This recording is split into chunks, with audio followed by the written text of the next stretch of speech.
안녕하세요. 오늘은 2월 21일 목장 성경 공부로 고린도후서 10장을 살펴보기로 합니다. 고린도후서 10장으로 들어오면 이 제목이 바울이 자기의 사도직을 변호하다 이렇게 붙어 있습니다. 그죠? 그러면서 이렇게 사도 바울이 적으시는 내용이 앞에 있는 9장까지의 내용과 톤이 좀 바뀌는 것을 볼 수 있습니다. 여기서 우리가 알 수 있는 것은 뭐냐 하면 이제 그 디도가 가지고 온 편지를 통해서 사도 바울에 대해서 이렇게 반대하고 했던 사람들이 많이 사도 바울에게 순종적으로 바뀌었다라는 걸 알 수 있어요.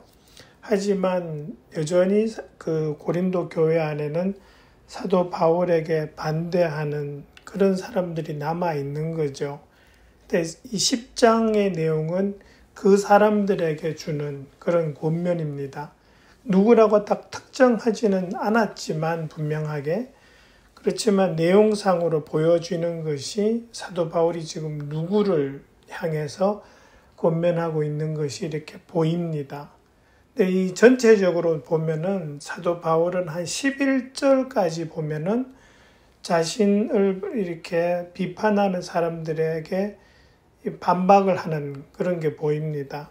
그러니까 이제 그러면 당신들이 이렇게 말하는데 그거는 그런 게 아니고 라는 그런 식으로 이제 말씀하시고 그 다음에 12절 이하에서는 자신이 사도라는 것 그리고 사도의 권위가 어떤 것이라는 것인지를 좀 이렇게 분명하게 보여주려고 그렇게 노력하고 있는 사도 바울의 모습이 보입니다. 그래서 그러면서 이 안에서 우리가 좀 살펴볼 수 있는 것들이 좀 있는데 같이 한번 살펴보도록 하겠습니다. 전반적으로 보면 이 11절까지 내용에서 사도 바울이 반박하고 있는 것이 한 두 가지 정도 보입니다. 어떤 비판이 있었냐라는 걸 보면 그걸 잘 나타내는 그 구절이 7절입니다. 7절에 보면 여러분은 겉모양만 봅니다. 이렇게 되어 있습니다. 그죠? 이게 무슨 말이냐 하면은 그러면서 이렇게 쭉 나오는 것들이 사도 바울의 어떤 외모와 차림새와 같은 이런 것에 대한 비판이 있습니다.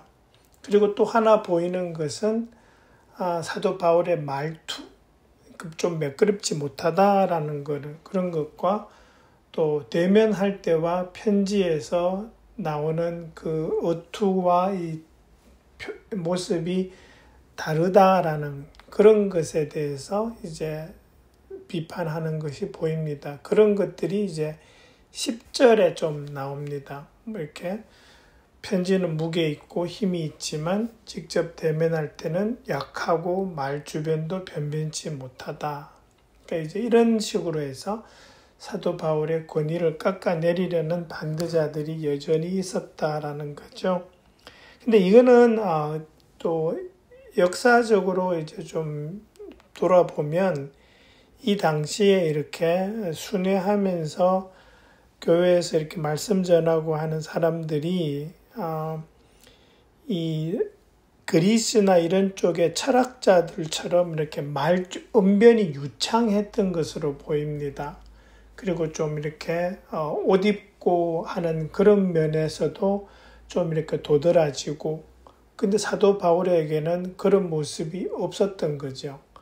그러다 보니까 이제 비교하면서 이제 사도 바울을 비판하는 그러한 사람들이 이제 있었다라는 걸 우리가 알 수 있습니다.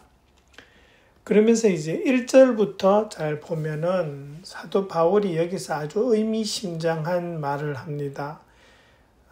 그리스도의 온유하심과 관대하심을 힘입어서 이렇게 이야기합니다.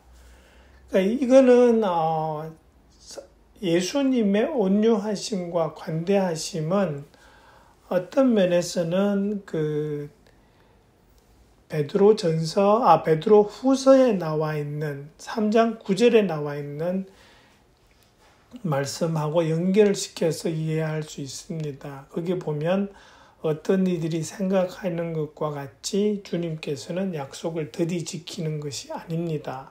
여러분을 위하여 오래 참으시는 겁니다. 그렇게 나오죠. 그러니까 예수님께서 오래 참으시면서 기다려주신 그 관대하심, 그 온유하심을 지금 사도 바울이 그대로 본따려고 하고 있다라는 거죠. 사역할 때 그런 태도로 했다라는 것을 지금 이야기합니다. 그런데 사도 바울이 그렇게 했는데도 불구하고 비판하는 사람들이 뭐라고 하냐 하면은 얼굴을 마주 대할 때는 유순하나 떠나 있을 때에는 여러분에게 강경하다들 하고고들 합니다. 이렇게 지금 이야기하고 있어요. 사도 바울에게 그 비판하는 사람들이 어떤 컨시스턴시를 가지고 지금 문제를 삼고 있는데 그게 이제 10절에도 그대로 이제 반복되고 있는 거죠. 편지는 무게 있지만 직접 대할 때는 약하다. 말주변도 변변치 못하다. 이런 비판이 있는 거죠. 근데 그걸 보면은 사도 바울이 왜 그렇게 유순하게 했을까를 지금 이해를 하지 못하는 거죠. 그러니까 그들을 참고 온유하게 대하기 위해서 그랬는데 그것을 말주변도 변변치 못하다, 약하다 이런 식으로 지금 폄하하는 거죠. 그러면서 그런 사람들에게 사도 바울이 뭐라 그러냐 하면 11절에서 이렇게 이야기하죠. 떠나 있을 때에 편지로 쓰는 말과 함께 있을 때에 행하는 일 사이에 아무런 차이가 없다라는 것을 지금 말하고 있어요. 그러니까 사도 바울은 아주 컨시스턴트하게 권면하면서 근데 태도는 유순하고 온순했다라는 거죠. 그렇게 했는데 사람들은 그것을 올바로 받아들이지 않은 것이죠. 그러니까 반대하는 겁니다. 그죠? 그 사실을 다른 눈으로 곡해해서 바라보면서 비판을 하고 있는 거죠. 네, 그걸 보면서 이제 우리가 알 수 있는 게 뭐냐 하면 이게 어떤 눈으로 바라보느냐의 문제라는 거죠. 그러니까 사도 바울을 존경하고 그를 사도로서 존중하고 교회를 세우고 또 그들의 영적인 어떤 리더로서 인정하는 자세로 대한 사람과 그렇지 않은 사람 사이에 바라보는 시선의 차이가 극명하다라는 걸 우리가 알 수 있다라는 겁니다. 그러니까 이거는 사도 바울의 문제가 아니라 받아들이는 사람의 문제인데 그것을 이 사람들은 사도 바울의 문제라고 그렇게 지금 비판하고 있다는 걸 우리가 알 수 있죠. 그러면서 이렇게 말씀합니다. 3절부터 사도 바울이 어떤 영적인 어떤 싸움을 이야기하고 있습니다. 이걸 왜 이런 말씀하냐 하면 지금 사도 바울은 예수님 모르던 사람들에게 예수님을 알리고 그들로 하여금 예수님을 닮아가는 삶을 살아가도록 유도하고 있습니다. 그렇게 가르치고 있습니다. 그러다 보니까 때로는 강하게 이야기하는 것이 필요하죠. 그리고 바른 말을 하고 꾸짖는 것이 필요한 겁니다. 근데 사도 바울은 그걸 이야기하는 겁니다. 내가 여러분들에게 강하게 이야기한 것이 있다면 여러분들을 예수 그리스도 안에서 바르게 세우기 위한 것이다. 그건 예수님께서 나에게 주신 사도로서의 권위를 가지고 말하는 것이다. 라는 그런 말씀을 하는 겁니다. 그러니까 공격하는 사람들은 사도 바울이 어떤 욕심을 가지고 개인적인 생각을 가지고 했을 것이라고 그렇게 공격을 하지만 사도 바울은 그런 의도로 한 게 아니라는 걸 이야기하는 거죠. 그러면서 사도 바울은 싸움을 이야기하고 견고한 요새를 이야기합니다. 이게 뭐냐 하면 사도 바울은 이것을 지금 영적인 전쟁으로 보고 있는 겁니다. 근데 어떤 영적인 전쟁이냐 하니까 그걸 나타내는 말이 견고한 요새입니다. 이건 stronghold라고 영어로 이야기해서 새로운 삶에서는 견고한 진 이렇게 말씀하죠. 이건 뭐냐 하면 예수님의 그 복음이 전해지는 것을 막는 것 또는 개인적인 측면에서는 영적인 성장을 방해하는 것, 이런 것들을 견고한 요새 또 견고한 진이라고 하는 겁니다. 그래서 이 사도 바울을 지금 반대하는 사람들이 그런 걸 가지고 있다라는 거죠. 왜? 영적으로 성장하는 것이 지금 막혀 있고 이 교회가 더 확장되는 것이 방해를 받는 상황이기 때문에 그런 거죠. 그래서 사도 바울이 이걸 영적인 전쟁으로 지금 빗대서 말씀하고 있는데, 그러면서 그렇게 이야기하죠. 5절에 가면은 2개의 단어가 이제 대비됩니다. 그죠? 앞에서는 견고한 요새 그랬는데 4절에서 또 강력한 무기라고 했는데, 그것을 좀 설명하는 게 뭐냐 하면 5절이죠. 견고한 요새가 뭐냐? 궤변이다. 또 하나님을 아는 지식을 가로막는 교만이다 라고 하는 그런 것들이 이 영적인 성장과 복음의 전파를 막고 있다라고 말씀하고 있고요. 그거를 무찌르기 위해서 사용해야 하는 것이 강력한 무기인데, 이것은 이러한 견고한 진을 무너뜨리는 무기죠. 이거는 개인의 능력이 아니라 하나님 말씀을 믿는 그 믿음의 바탕을 둔 말씀과 기도로 나아가는 것이 강력한 무기입니다. 그죠? 근데 이 강력한 무기를 왜 쓰느냐? 견고한 요새를 무너뜨리고 사람들로 하여금 하나님께 순종하도록 하기 위해서 이 강력한 무기를 사용한다라는 거죠. 그래서 원하는 결과가 뭐냐라고 했을 때 5절 후반부에 모든 생각을 사로잡아서 그리스도께 복종시킵니다. 이렇게 돼 있어요. 그러니까 모든 생각, 그러니까 어떤 경우에만 하는 것이 아니라 모든 경우. 그렇다는 것은 그 사람, 어떤 예수님 믿는 사람의 생각의 중심이 딱 하나님 안에서 바로 세워져 있어서 온전히 100% 순종하는 모습으로 나아간다라는 거죠. 그거를 지금 모든 생각을 사로잡아서 그리스도께 복종시킨다라고 그렇게 지금 표현하고 있습니다. 그러면서 이제 8절로 내려가면은 이 사도 바울은 그렇게 말씀하고 있죠. 그 권위를 내가 지금 사용하는데 그 권위를 세우기 위해서 자랑을 좀 한다고 하더라도 이것을 내가 부끄러워하지 않는다라고 그렇게 말씀해요. 그러니까 다시 말해서 나는 아주 담대하게 사역한다라고 그렇게 말씀하고 있는 거거든요. 이게 담대하게 사역한다 그렇게 말할 수 있는 것은 어떤 면에서 보면 사도로서의 권위를 좀 지나치게 사용하지 않았을까라고 그렇게 보일 수도 있는 부분이 있었다라는 거죠. 근데 그렇게까지 한 이유는 사도 바울은 고린도 교회와 그 교인들을 바로 세우기 위해서 그렇게 했다라는 겁니다.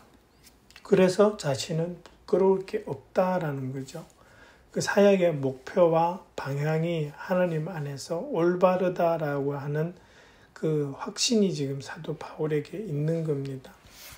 그러면서 여러분 그 뒤에 가시면 그 10절 이하에서 사도 바울이 지금 자신과 그 반대하는 사람들의 사역을 이렇게 조금 대비시키는 모습들이 보입니다. 그러면서 하시고자 하는 말씀은 뭐냐 하면 사도의 사역은 이렇게 되어야 돼라는 그 말씀을 은연중에 하시는 겁니다.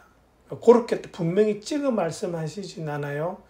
그렇지만 이렇게 쭉 읽다 보면 사도 바울이 지금 핵심적으로 말하는 것은 올바른 사도의 모습, 사도가 사역하는 모습은 이래야 된다라는 것을 이렇게 뒤돌아가면서 은연중에 말씀하고 있는 겁니다.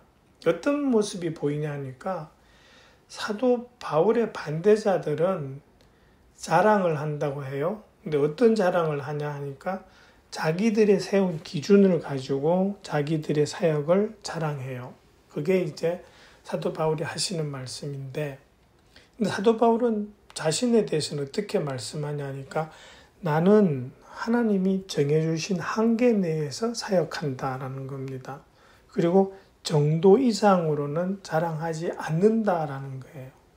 이게 그 자랑이라는 걸 어떻게 해석해야 되느냐를 좀 생각해 보고 이제 다시 좀 말씀드리고 싶은데, 사도 바울이 13절에서 이렇게 보면 뭐 자랑한다라고 이렇게 조금 말씀하는데, 이 자랑이라는 게 내가 뭘 했다라고 하는 자랑이 아닙니다. 이것은 자기 사역의 결과를 지금 이야기하고 있는 겁니다. 고린도 교회를 와서 복음을 전했고 교회가 세워졌고 그 교인들이 하나님 안에서 자라고 있고 그걸 지금 말씀하는 거거든요. 근데 그거를 자랑한다라고 그렇게 표현하고 있는 겁니다. 사역의 결과에 대해서 말하는 것 자체를. 근데 이걸 왜 이런 말을 하느냐? 반박하기 위한 겁니다. 사도 바울이 어떤 사역을 했는지에 대해서 폄하하고 공격하려고 하는 사람들에게 나는 이런 사역을 했고 결과가 이거야 라고 말씀함으로써 반박을 하는 거죠. 근데 그 반박을 하는 가장 기본적인 근거가 뭐냐? 그리고 이게 이제 사도 바울의 사도로서의 어떤 권위에 대한 그 가장 기본적인 바탕이 되는 건데, 그것은 14절에 나오는 겁니다. 나는 하나님께서 나에게 맡겨주신 그 사역의 영역, 사역의 한계 안에서 사역했다. 이건 뭐냐 하니까 하나님께서 나한테 이렇게 하라고 하셨고 나는 그 맡겨진 사역을 충실히 감당했다. 그것이 뭐냐 하니까 고린도로 가라고 하신 것 같았고 갔고 복음을 전했고 거기서 교회를 세웠다라는 겁니다. 그게 이제 하나님께서 나에게 맡겨주신 그 한계 아니다. 다시 말해서 이거는 하나님께서 나에게 맡겨주신 거기 때문에 이건 내가 해야 되는 건 이건 내가 사도로서의 권위 안에서 행해진 일이라기 때문에 누구가 나한테 대해서 이렇게 간섭할 수 있는 일이 아니라는 말씀을 하고 있는 겁니다. 그죠? 다시 말해서 우리 지금 성경에는 한계라고 그렇게 되어 있는데요. 영어 성경을 보시면 어떤 리밋이라는 말씀이 나와서 이걸 한계라고 하시는 것 같은데 이거는 사역의 범위, 어떤 사역의 영역이라고 그렇게 해석하면 더 좋습니다. 그래서 하나님께서 사도 바울에게 맡겨주신 사역의 범위 이렇게 하면은 나는 그 안에서 사역했고 그것을 이루었다라고 자랑하는 사도 바울을 우리가 만날 수 있는 거죠.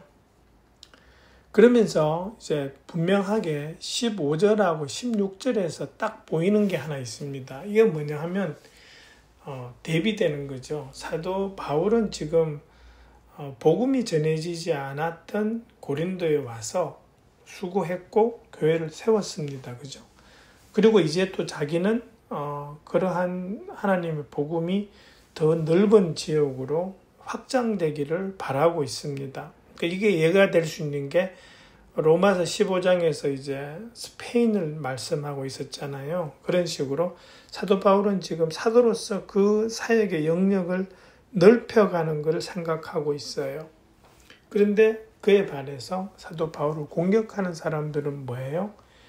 자기들의 영역이 아닌 그 고린도에 와서 자기들이 세우지도 않은 사도 바울이 세운 그 교회에 들어와서 그리고 사도 바울이 이루어 놓은 것을 마치 자기들이 한 것처럼 그렇게 이야기하고 자랑하고 있다는 거죠.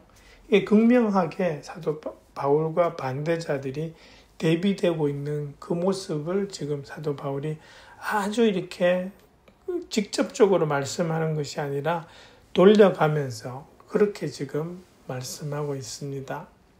그러면서 17절을 보시면 사도 바울이 자랑하려는 사람은 주님 안에서 자랑해야 합니다 라고 그렇게 딱 말씀하는데 이것은 예레미야서 9장 23절 24절 말씀을 요약한 것이라고 그렇게 볼 수 있습니다. 거기서 하나님이 이렇게 말씀하시죠. 지혜 있는 사람은 자기의 지혜를 자랑하지 말고, 용사는 자기의 힘을 자랑하지 말고, 부자는 자기의 재산을 자랑하지 말고, 그러면서 자랑하고 싶은 사람은 이것을 자랑하여라 하시면서 나를 아는 것과 나 주가 긍휼과 공평과 공의를 세상에 실현하는 하나님인 것과 내가 이런 일 하기를 좋아한다는 것을 깨달아 알만한 지혜를 가지게 되었음을 자랑하여라. 나 주의 말이다. 그러니까 이게 뭐냐 하면 자기가 자랑하는 것이 내 거를 자랑하는 사람은 제대로 된 자랑이 아니라는 거죠. 진짜 자랑해야 될 것은 하나님을 자랑해야 된다. 이걸 말씀하시는데 그걸 이제 사도 바울은 주님 안에서 자랑한다라는 말로 표현하고 있는 겁니다. 나에 대한 자랑이 아닌 자신을 통해서 역사하신 하나님, 그리고 그 자신이 한 그 모든 사역을 할 수 있도록 지혜와 능력을 주신 하나님, 그것을 자랑하는 것이 주님 안에서 자랑하는 것이다 라는 그 말씀을 지금 하는 거죠. 그러니까 이게 나를 자랑하는 것은 제대로 된 자랑이 아니다라는 것을 지금 이야기하시면서 비슷한 말씀을 18절에서도 하십니다. 참으로 인정을 받는 사람은 스스로 자기를 내세우는 사람이 아니라 주님께서 내세워 주시는 사람이다. 그러니까 인정받는 사람은 자기가 잘났다고 자기가 자랑하는 사람이 아니고 하나님이 인정하는 사람이다. 이거는 또 그 말씀이죠. 하나님의 어떤 일을 우리가 성취했다고 해서 그 성취가 내 자랑이 되면 안 된다라는 거죠. 결과적으로 어떤 하나님이 일이 이루어졌을 때 하나님이 드러나야 되고 그 하나님의 일이 드러나는 그 결과를 통해서 나한테 오는 깨달음은 하나님이 나를 사용하고 있으시구나라는 그걸 깨닫는 거고 그것은 하나님께 대한 감사로 표현되어져야 되는 거고요. 내가 자랑하고 하는 것은 그건 하나님을 아직 제대로 잘 모른다라는 말이 될 수 있는 거죠. 사도 바울이 지금 하시고 이제 이 10장에서 하시는 것은 전반적으로 이런 거죠. 그러니까 자기에 대한 공격을 이렇게 반박합니다. 반박을 하는데 아주 직접적으로 반박하는 게 아니라 살짝 돌려가면서 반박합니다. 그리고 사도는 이렇게 사역해야 돼라고 직접적으로 말씀하시는 것이 아니라 아주 부드럽게 돌려가면서 자랑하려거든 주님 안에서 자랑하고 인정받으려거든 하나님을 자랑하고 그 결과로 인정받고 이런 식으로 지금 사도 바울이 아주 indirectly 지금 말씀하고 있는 것이 보이는 것이 이 고린도후서 10장입니다. 예, 그래서 그런 부분들 이렇게 좀 한번 살펴보시고 목장 식구들하고 잘 나눠주시면 감사하겠습니다. 수고해 주시기 바랍니다.